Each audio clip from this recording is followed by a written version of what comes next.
Applying UX best practices without testing is one of the most common and overlooked mistakes CRO teams make. It's easy to assume familiar patterns and expert-backed design tips will boost conversions, but without validation, their true impact remains unknown. User experience best practices are a strong starting point, but they're only a start. What works for one audience may frustrate another. Real CRO success comes from validating these tactics through rigorous, ethical experimentation. Hi, I'm Kamel, and welcome back to the Convert YouTube channel, where we talk all things CRO and experimentation.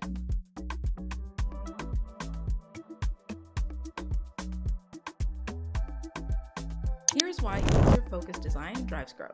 Consider a pricing page. A user clicks on a high-intent ad expecting to compare plans, but lands on a vague contact sales form.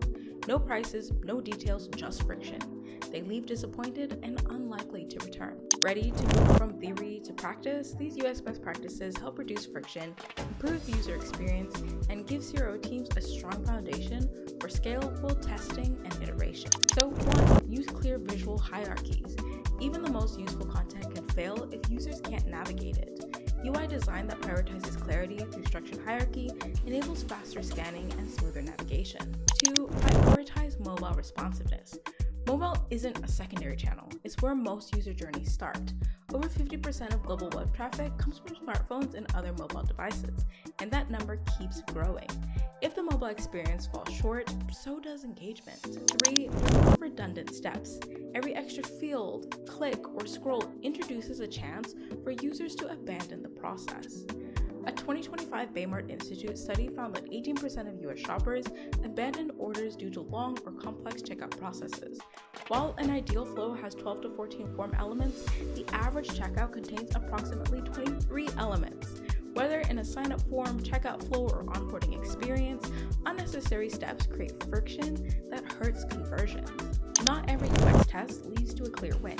Clarifying your goals from the start gives you a benchmark to measure against.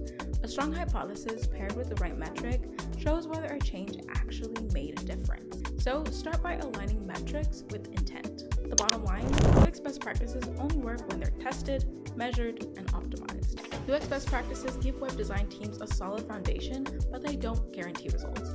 Real impact comes from validating your practices through thoughtful usability testing backed with data and aligned with user behavior. To dive deeper and for 3 more UX best practices, read the original article, 6 Tested UX Best Practices for CRO Teams That Want Results by Maheen Kanwal on the Convert blog.